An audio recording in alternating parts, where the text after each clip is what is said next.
আলস্য আপনার আরো একটা অত্যন্ত বড় শত্রু, যা আপনার মনের মধ্যে বসবাস করে আর ধীরে ধীরে আপনার কার্য শরীরের একটা অংশ হয়ে ওঠে। সব কাজে দেরি করিয়ে দেয়, সবকিছু নষ্ট করে দিতে পারে এই আলস্য। এই কাজ আজকে হলো না, কোনো ব্যাপার নয়, কালকে করে নেব। প্রকৃতি আমাদের এটা শেখায় না। ভেবে দেখুন, যদি সূর্য এটা ভাবে যে কাল উদিত হব না, কিছুদিন পরে উদয় হব, তাহলে কি হবে? সমগ্র পৃথিবীর বিনাশ হয়ে যাবে, ঠিক কিনা? দেখুন, এই আলস্য নিয়ে খুব সুন্দর একটা কথা আছে, আলস্যস্য কুত বিদ্যা। অর্থাৎ যিনি অলস হয়ে বসে থাকেন তিনি বিদ্যা লাভ করেন না, জ্ঞান লাভ করেন না, আর জ্ঞান না থাকলে তিনি ধন অর্জন করতে পারেন না। তার জীবনে সুখ স্বাচ্ছন্দ্যের অভাব থাকে, বন্ধুর অভাব থাকে। যেখানে সুখ স্বাচ্ছন্দ্য নেই, মিত্র নেই, আপনজন নেই, জ্ঞান নেই, সেখানে আনন্দ কিভাবে বাস করতে পারে? সেই জন্য কথায় আছে, যিনি কর্ম করেন তিনি এই সংসারে যে কোনো সুখ স্বাচ্ছন্দ্য ভোগ করতে পারেন। তাই কর্ম করুন, সময়কে সম্মান করুন, আর এই আলস্যের উপর বিজয় লাভ করুন। আর আমার সাথে ভালোবেসে বলুন, রাধা রাধা। জীবনে যদি আপনি বন্ধু লাভ করতে চান, তাহলে আপনাকে অনেকগুলো কাজ করতে হবে। প্রথমে একজন যোগ্য পাত্র সন্ধান করতে হবে, তারপর তার সাথে সময় কাটাতে হবে, সুখ দুঃখে তার সাথে থাকতে হবে, তবে গিয়ে সে বন্ধু হবে। কিন্তু যদি আপনি শত্রু খুঁজতে চান, তাহলে কোথাও যাওয়ার দরকার নেই, কারণ আপনার সব থেকে বড় শত্রু আর কোথাও নেই, আপনারই মনের মধ্যে, আপনার চেতনায় রয়েছে। ক্রোধ, মোহ, লোভ, কাম, মদ, মাৎসর্য, এ এমন 6 সব থেকে বড় শত্রু, যা আপনার আগামী 7 জন্ম নষ্ট করে দিতে পারে, যদি আপনি এদের না সামলাতে পারেন। এবার এদের সাথে যদি যুদ্ধ করতে হয়, তাহলে একটা মহাভারতের মতো দেখুন, যেখানে অর্জুনও আপনি আর কৃষ্ণও সেই আপনি। কারণ এই যুদ্ধ আর অন্য কারোর সাথে নয়, বরং নিজের সাথে। এগুলো অন্তর মনের যুদ্ধ, আর এটা জয় করা যেতে পারে নিয়ন্ত্রণ এবং অনবরত চেষ্টার দ্বারা। তাই এটাই করুন, এই 6 শত্রুকে পরাজিত করুন এবং আমার সাথে ভালোবেসে বলুন, রাধা রাধা। বেশিরভাগ মানুষই এই কথা জানেন যে আমাদের শরীর 5টি তত্ত্ব দ্বারা নির্মিত, যাকে আমরা পঞ্চতত্ত্ব বলি: জল, অগ্নি, বায়ু, ধরিত্রী এবং আকাশ। এবার এই কথা আমরা সকলে জানি, কিন্তু এগুলোর সাথে কিছু গুণ জড়িয়ে রয়েছে যেগুলো আমরা দেখতে পাই না। যদি এই গুণগুলি আমরা আত্মসাৎ করতে শিখে যাই, তাহলে সাক্ষাৎ পরমেশ্বরের দর্শন আমরা পেতে পারি। যদি কথা বলি প্রথম তত্ত্বের, জলের কথা, জল যা প্রত্যেক জ্বলনকে শীতলতা প্রদান করে। এই জলকে দেখুন, যা শুধু প্রবাহিত হতে জানে, থামতে জানে না। জল পাথরের সাথে সংঘর্ষ করতে জানে, যার পথে অনেক বাধা আসে, কিন্তু সে প্রবাহিত হতে থাকে। নিরাকার হলো এই জল, যে কোনো পাত্রেই রাখুন না কেন, তার আকার ধারণ করে নেবে। এটাই হলো এর বিশেষত্ব, এবং এটাই হলো আমাদের শিক্ষা। কিভাবে প্রবাহমান থাকতে হবে, কিভাবে আমাদের থামলে চলবে না, তাতে আমাদের পথের মধ্যে যতই যেরকমই সমস্যা আসুক না কেন, আমাদের এই জলের মতোই নিরাকার হয়ে যে কোনো পরিস্থিতিতেই প্রবাহমান থাকতে হবে। এই শিক্ষাই জলের থেকে লাভ করুন, আর আমার সাথে ভালোবেসে বলুন, রাধা রাধা। পঞ্চতত্ত্বের মধ্যে দ্বিতীয় তত্ত্ব হল ধরণী, ভূমি, যাকে আমরা ধরণী মাতা বলি। এই ধরণী ধৈর্য ধারণ করে, আর এর ওপরেই আমাদের সমগ্র সংসার নির্ভরশীল। কারণ এই ভূমি সহ্য ক্ষমতা রাখে, এর সহ্য ক্ষমতা হলো অপরিসীম। সন্তান যতই আঘাত প্রদান করুক না কেন, প্রেম পূর্বক সহ্য করে আর তার বদলে অমূল্য রত্ন প্রদান করে। সন্তান যদি হাল চালায় তাহলে তার বদলে তাকে অন্ন প্রদান করে। এটাই হলো ধরনী। এবার এর থেকে আমরা কি শিক্ষা পেতে পারি? এটাই যে কারোর জন্য কিছু করা বা কাউকে কিছু দেওয়া মনে কোনো কামনা ছাড়াই। আর এই কথাটা বুঝে যান, যদি কারোর জন্য কামনা না রেখে বা কোনো পাওয়ার আশা না রেখে কারোর জন্য কিছু করেন বা কারোকে কিছু দেন, যদি এটা আপনি শিখতে পারেন তবে আপনি ভালোবাসতে শিখে গেছেন। আর সেই জন্যই এই ধরিত্রীকে মাতা বলা হয়। কারণ মাতা শুধু উনি নন যিনি গর্ভে সন্তানকে ধারণ করেন, মাতা তো উনিও যিনি জীবন বাঁচতে শেখান, যিনি জীবন বাঁচার উদাহরণ প্রদান করেন। তাহলে ধরনীর থেকে এই নিঃস্বার্থ ভাব শিখুন, নিঃস্বার্থ ভালোবাসা শিখুন, আর এই ভালোবাসার সাথেই বলুন রাধা রাধা। বায়ু পঞ্চতত্ত্বের মধ্যে তৃতীয় তত্ত্ব। কেউ একে সমীর বলে, আবার কেউ একে পবন বলে। প্রথম কথা হলো এটাই যে এই বায়ু আমাদের জীবন দান করে প্রতিদিন, প্রত্যেক মুহূর্তে। এই বায়ুর কারণেই আমরা নিঃশ্বাস নিতে পারি, জীবিত থাকতে পারি। এই বায়ুই হলো সেই যা সকল মেঘেদের একত্রিত করে একটি স্থানে আর বর্ষা ঘটায়। আর এই বর্ষার কারণেই এই ধরিত্রীতে অন্ন উৎপন্ন হয়। এই বায়ুকে দেখুন, কখনো এতটা সৌম্য যে আপনার কোনোই তফাৎ বোধ হয় না, আর কখনো কখনো এমন রূপ ধারণ করে ফেলে যে অনেক বড় বড় পর্বতের আকার পর্যন্ত বদলে ফেলে। এটাই হলো বায়ুর বিশেষত্ব। বায়ু শেখায় যে সময়ের সাথে সাথে বইতে থাকো, সকলকে জীবন দান করো, সকলকে সাহায্য করো, কিন্তু যখন বিপদ সামনে আসবে তখন দৃঢ় হয়ে সম্মুখীন হও। বাধা অনুযায়ী নিজেকে গড়ে নিতে হবে, আর কখন কতটা কঠোর হতে হবে আর কখন কতটা সৌম্য হতে হবে এটা বায়ুকে দেখে শিখুন, আর আমার সাথে ভালোবেসে বলুন রাধা রাধা। অগ্নি চতুর্থ তত্ত্ব, সব থেকে বেশি গুরুত্বপূর্ণ কিন্তু তার থেকেও বেশি ভয়াবহ। কখনো অগ্নিকে নিয়ন্ত্রিত রূপে উনুনে জ্বলতে দেখেছেন? এই অগ্নি আমাদের খাবার বানাতে সাহায্য করে, যা আমাদের শক্তি প্রদান করে। কিন্তু এই অগ্নি যখন বিচলিত হয়ে, অনিয়ন্ত্রিত হয়ে কোনো বনের আগুন হয়ে ওঠে, তখন মহা বিনাশ ঘটে যায়। আপনারই অন্তরের ঊর্জা হলো এই অগ্নি। এটা আপনার শক্তিও, আপনার ক্রোধ। একে ব্যবহার কিভাবে করবেন তা আপনারই হাতে। যদি কোনো ব্যক্তি নিজের অন্তরের এই ঊর্জাকে ব্যবহার করেন শক্তির রূপে, তাহলে সে বিকাশ ঘটাতে পারে, নির্মাণ ঘটাতে পারে। কিন্তু যদি কোনো ব্যক্তি তার অন্তরের ঊর্জাকে বিধ্বংসী অস্ত্র বানিয়ে ফেলেন, তাহলে নিশ্চিত রূপে মহা বিনাশ ঘটতে পারে, যাতে বিনাশ তারও অবশ্যই হবে। অনেক বছর পূর্বে এমনই এক আগুনের দ্বারা এই সুন্দর পৃথিবীর নির্মাণ হয়েছিল, আর অনেক বছর পূর্বে এমন এক আগুনেই সমস্ত জীব এবং সংসার বিলুপ্ত হয়ে গেছিল। এবার আপনি আপনার অন্তরের ঊর্জা দ্বারা বিনাশ ঘটাতে চান নাকি নির্মাণ ঘটাতে চান, সেই সিদ্ধান্ত আপনারই। আসুন আমার সাথে ভালোবেসে বলুন রাধা রাধা। পঞ্চম তত্ত্ব, আকাশ নব ব্যোম। আসলে কোনো ভ্রম নাকি সত্য? ভ্রম তো হতে পারে না, কারণ ভ্রমের মধ্যে কেউ বাঁচতেই পারে না। আর যদি সত্য হয় তাহলে এতটাই বিশাল যে আমাদের চোখের থেকে, আমাদের ইন্দ্রিয়ের থেকে, আমাদের মস্তিষ্কের থেকে, আমাদের চিন্তা ভাবনার থেকেও অনেক ঊর্ধ্বে, যাকে আমরা বুঝতেই পারি না।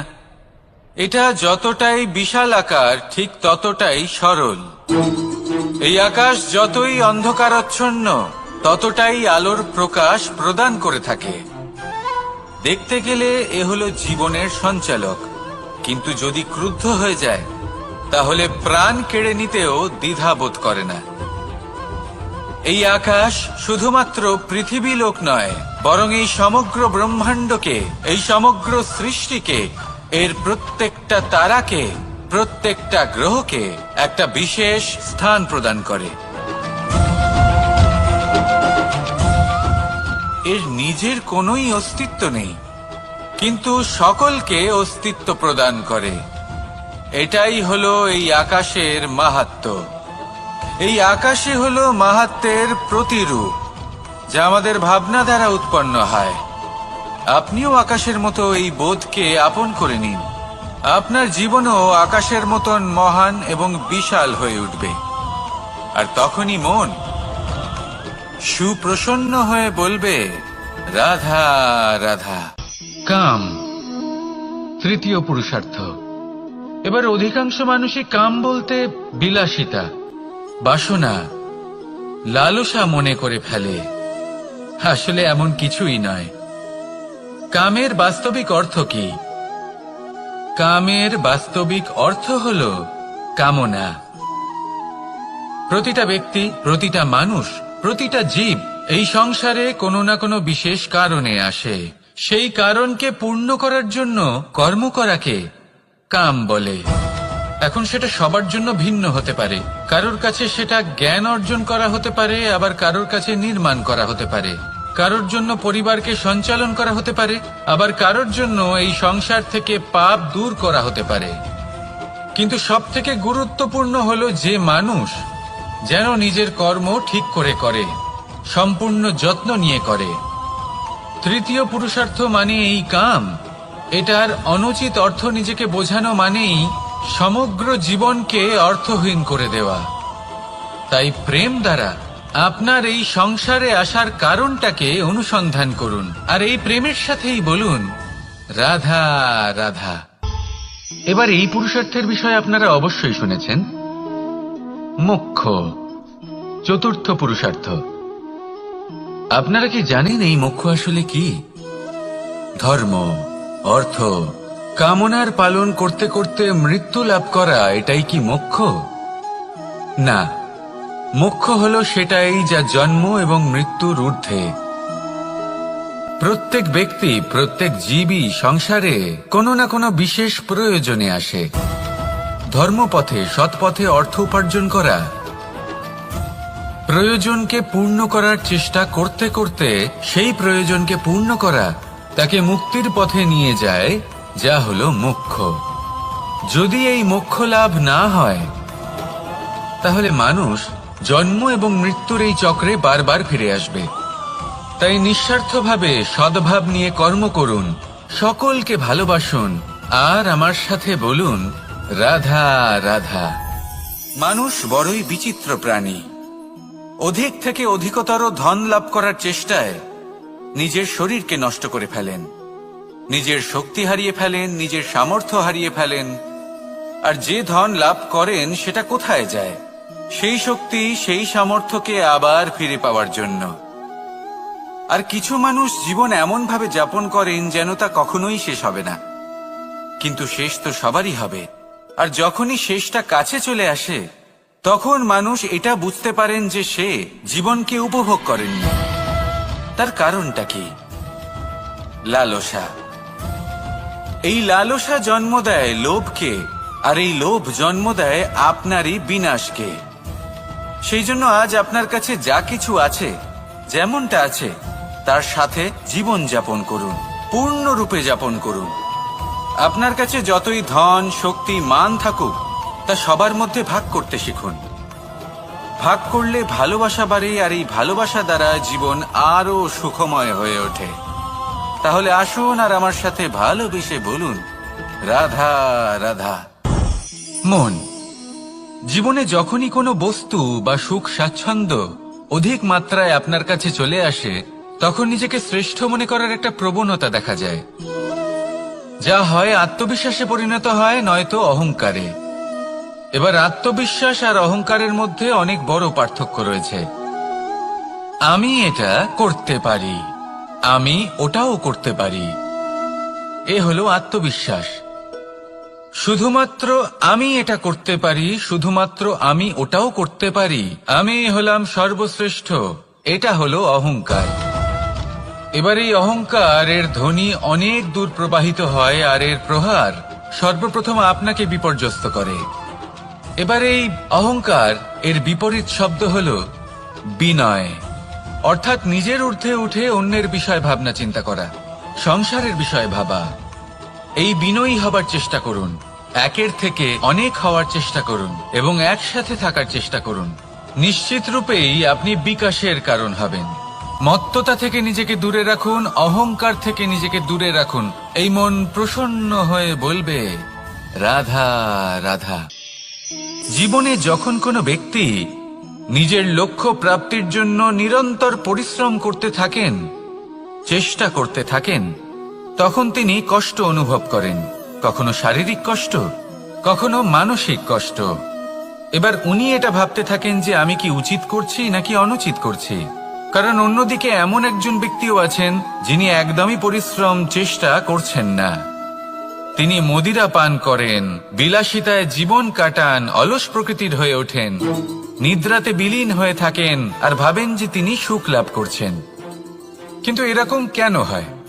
কারণ যখন আমরা সৎ পথে থাকি, উচিত পথে চলি, লক্ষ্য প্রাপ্ত করার জন্য চেষ্টা করতে থাকি, তখন আমাদের ভেতরে থাকা নেতিবাচক শক্তি এবং পাপ এই দেহকে ত্যাগ করে দেয়। আর এই অনুভূতিটাই আমাদের দুঃখের অনুভূতি দেয়, কষ্ট দেয়। এবার সেখানে যদি আমরা কুপথে চলি, অনুচিত পথে চলতে থাকি, তাহলে আমাদের ভেতরে থাকা পুণ্য এবং ধনাত্মক শক্তি আমাদের দেহ ত্যাগ করে দেয়। আর এই অনুভূতির কারণেই আমরা সুখ অনুভব করি। কিন্তু কখনো ভাববেন যে এই সুখ বেশি সময় পর্যন্ত থাকে না। সেই জন্য সবসময় মনে রাখবেন, যদি আপনি জানেন যে এটাই আপনার লক্ষ্য, এটাই উচিত পথ, শুভ পথ, তাতে নিরন্তরভাবে এগিয়ে যেতে চেষ্টা করতে থাকুন। এই কষ্ট আপনাকে সুখের পরাকাষ্ঠায় কখন পৌঁছে দেবে তা আপনি জানতেই পারবেন না। আসুন আমার সাথে ভালোবেসে বলুন, রাধা রাধা। ঈর্ষা আমাদেরই মনে বসবাস করা আরো একটা শত্রু। তবে এই শত্রু কখনো কখনো আমাদের জন্য লাভদায়কও হতে পারে, কিন্তু যদি আমরা সতর্ক না থাকি তাহলে সেটা ততটাই ঘাতক হয়ে উঠতে পারে। যদি আপনার কোনো প্রতিদ্বন্দ্বী থেকে থাকে যে এগিয়ে চলেছে, তাকে দেখে আপনার মনে ঈর্ষা উৎপন্ন হয়, আর ঈর্ষাবশত আপনি নিরন্তর চেষ্টা করতে থাকেন, পরিশ্রম করতে থাকেন সামনে এগোনোর জন্য, তাহলে তার দ্বারা আপনার বিকাশই হবে। কিন্তু যদি আপনি নিজের বিরোধীকে শেষ করতে দেওয়ার জন্য অগ্রসর হন, তাকে বিনাশ করার জন্য অগ্রসর হন, তাহলে এই ঈর্ষা প্রথমে আপনার বিনাশ অবশ্যই করবে। একটা কথা আছে, এটা পশু প্রবৃত্তি, আপনি শুধুই নিজের বিকাশের কথা ভাববেন। তিনিই হলেন প্রকৃত মানুষ, যিনি অন্য মানুষের জন্য প্রাণও দিতে পারেন। এই ঈর্ষা যদি আপনাকে বিকাশের পথে নিয়ে যেতে পারে তাহলে খুবই ভালো। যদি আপনাকে অন্য কাউকে বিনাশ করে দেওয়ার পথে অগ্রসর করে, তাহলে তার থেকে দূরে থাকাই ভালো। যেমন ধরুন, আপনার কাছে একটা সূচ আছে, যার দ্বারা আপনি ছেঁড়া কাপড়ও সেলাই করতে পারবেন বা অন্য কারোর পাত্রে ছিদ্রও করে দিতে পারবেন। আপনি কি চাইবেন, নিজের বিকাশ নাকি অন্য কারোর বিনাশ? সিদ্ধান্ত আপনারই। আসুন আর আমার সাথে ভালোবেসে বলুন, রাধা রাধা। বিষ এবং অমৃত, এর ভিত্তিতেই সংসার চক্র চলতে থাকে। যখন সমুদ্র মন্থন হয়েছিল তখন এই দুই প্রাপ্ত হয়েছিল। প্রথমে বিষ পাওয়া গেল, তারপর অমৃত। জীবন মন্থন করলেও এগুলো লাভ করা যায়। এবার এই যে বিষ, তা হলো অমৃতের থেকে অনেক বেশি শক্তিশালী এবং সেই জন্যই অনেক বেশি ঘাতকও। এবার বোঝার চেষ্টা করি এই বিষ আসলে কি।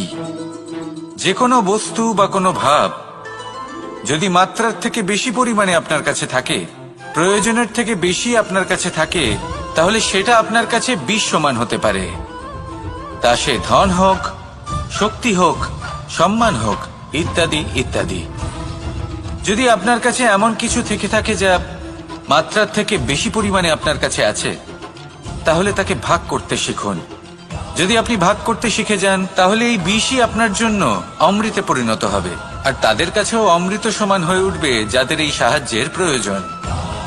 তাহলে ভাগ করে নিতে শিখুন আর আমার সাথে ভালোবেসে বলুন, রাধা রাধা। কোনো বাড়িতে, কোনো পরিবারে যখন কারোর জন্ম হয়, তখন তা কত সুখের মুহূর্ত হয়। সেই ছোট্ট সন্তান যখন কিছুটা বড় হয়, সে হাঁটার চেষ্টা করে, আর সেই প্রক্রিয়াতেও খুব বড় একটা শিক্ষা লুকিয়ে রয়েছে, ঠেলে দেওয়া। যখন আপনি হাঁটতে চান, সামনে এগোতে চান, তখন আপনি কি করেন? নিজের পায়ের তলার যে মাটি, তাকে আপনি পেছনে ঠেলে দেন। ব্যাস, এই একই জিনিস তো জীবনেও শিখতে হবে। এবার যদি আপনি জ্ঞানের পথে অগ্রসর হতে চান, তাহলে অজ্ঞানতাকে পেছনে সরিয়ে দিতে হবে। যদি আপনি প্রকাশের দিকে এগোতে চান, তাহলে অন্ধকারকে পেছনে সরিয়ে দিতে হবে।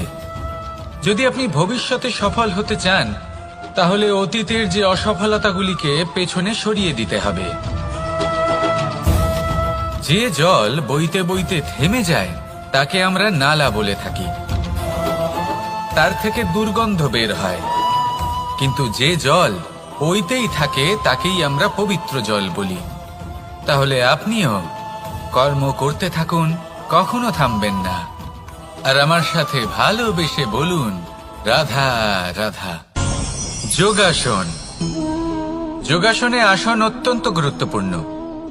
এবার আমি বলবো সবথেকে শ্রেষ্ঠ আসন কোনটি। আশ্বাস। নিজেকে আশ্বস্ত করতে থাকুন যে আমি আছি, সব ঠিক হবে, যা হচ্ছে ভালোর জন্য হচ্ছে। এই আশ্বাস আপনাকে জীবনে এমন ধনাত্মক বিশ্বাস দেবে যে আপনি বড় বড় সমস্যার সমাধান করতে পারবেন। এবার যদি কথা বলি সবথেকে কঠিন সময়ের, তাহলে সেটা হলো বিচ্ছেদের। যা মা সীতাকে সহ্য করতে হয়েছে শ্রীরামের জন্য, রাধা কৃষ্ণকেও সহ্য করতে হয়েছে। যে ব্যক্তি বিচ্ছেদের সময় সঠিক পথে চলে এসেছে, সে জীবনে অনেক শ্রেষ্ঠ স্থানে অবশ্যই পৌঁছতে পারবে। এবার যদি কথা বলি সবথেকে জরুরি এবং গুরুত্বপূর্ণ সময়ের, তাহলে সেটা হলো সংযোগ। সকলকে সাহায্য করতে থাকুন। আপনি অন্যদের সাহায্য করে তাদের যত আনন্দ দিতে পারবেন, ততটাই আনন্দ আপনারও জীবনে অবশ্যই আসবে। আসুন আর আমার সাথে ভালোবেসে বলুন, রাধা রাধা। কামবোধ। এটাই আপনার অন্তরের প্রথম শত্রু। বেশিরভাগ মানুষই কামবোধ বলতে লালসা বোঝেন, কিন্তু এটা সম্পূর্ণ সত্য নয়। কামের আসল অর্থ হল কামনা। এটা খুবই সহজ ব্যাপার। মনুষ্য শরীর থাকলে, মানুষের মন থাকলে, এই কামনা অবশ্যই থাকবে। এবার এটাই দেখতে হবে যে এই কামনা নেতিবাচক কামনা নাকি ইতিবাচক কামনা। অন্য কারোর জিনিসে নজর দেওয়া, অন্য কোনো মানুষের উপর নজর দেওয়া, কোনো অনুচিত বস্তুর দিকে নজর দেওয়া, এই নেতিবাচক কামনা। আর এই দুষ্কামনা মানুষকে দিয়ে অপকর্ম করাবেই করাবে। তাই মনে রাখবেন, যে ব্যক্তি নিজের কামনাকে নিয়ন্ত্রণে রাখতে পারেন, তিনি সঠিক পথেও থাকেন, সঠিক লক্ষ্যে পৌঁছতেও পারেন। যিনি কামনা নিয়ন্ত্রণে রাখতে পারেন না, তিনি তার পথও হারিয়ে ফেলেন এবং লক্ষ্যচ্যুতও হন।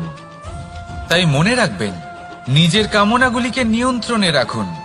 কাম নামক এই শত্রুর ওপর বিজয় লাভ করুন। আর আমার সাথে ভালোবেসে বলুন, রাধা রাধা। ক্রোধ। আপনার অন্তরের আরো একটা শত্রু। এই ক্রোধ আসলে কি? আপনার মনের এক ভাবনা, যা আপনার মনেই উৎপন্ন হয়। এই মন আত্মার সাথে যুক্ত থাকে। এখন একটা ভাবনা যা আত্মার সাথে যুক্ত থাকে, তাকে অনুচিত কেন বলা হয়, সেটা বোঝার চেষ্টা করুন। ক্রোধ কখনো কখনো জরুরি হয়, বিশেষ রূপে তখন যখন আপনি সঠিক পক্ষে দাঁড়িয়ে রয়েছেন এবং সামনের ব্যক্তি অধর্মের পক্ষে রয়েছেন আর বিনম্রভাবে মানছেন না। যেমন শ্রীরাম ক্রুদ্ধ হয়েছিলেন সাগরের ওপর, ওটা উচিত ছিল, আর তা ততক্ষণই উচিত যতক্ষণ আপনি ক্রোধকে নিয়ন্ত্রণ করছেন। যদি ক্রোধ আপনাকে নিয়ন্ত্রণ করতে শুরু করে তাহলে পরিস্থিতি এমনও হতে পারে, ধরুন একজন ব্যক্তির প্রতি ক্রোধের কারণে আপনি তার ক্ষতি করতে চান। আপনি একটা কয়লা হাতে নিলেন, আর সেই কয়লা সামনের ব্যক্তির ক্ষতি করার পূর্বে আপনার হাত জ্বালিয়ে দেবে। ব্যাস, ক্রোধ এটাই করে, সর্বপ্রথম আপনার ক্ষতি করে, আপনার বিবেক হরণ করে নেয়, আপনি আপনার নিয়ন্ত্রণ হারিয়ে ফেলেন আর সবকিছু নষ্ট হয়ে যায়।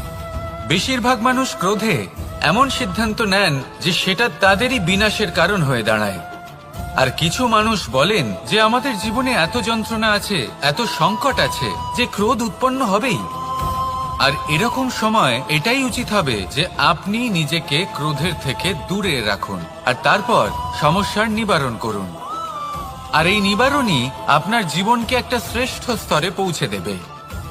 তাহলে ক্রোধ থেকে দূরে থাকুন, সুপ্রসন্ন থাকুন, আর আমার সাথে ভালোবেসে বলুন রাধা রাধা।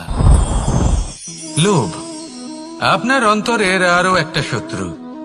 দেখতে গেলে এটা একটা শব্দ, একটা সংস্কৃত শব্দ, লব ধাতু থেকে উৎপন্ন হয়েছে। এর অর্থ কিছু লাভ করা।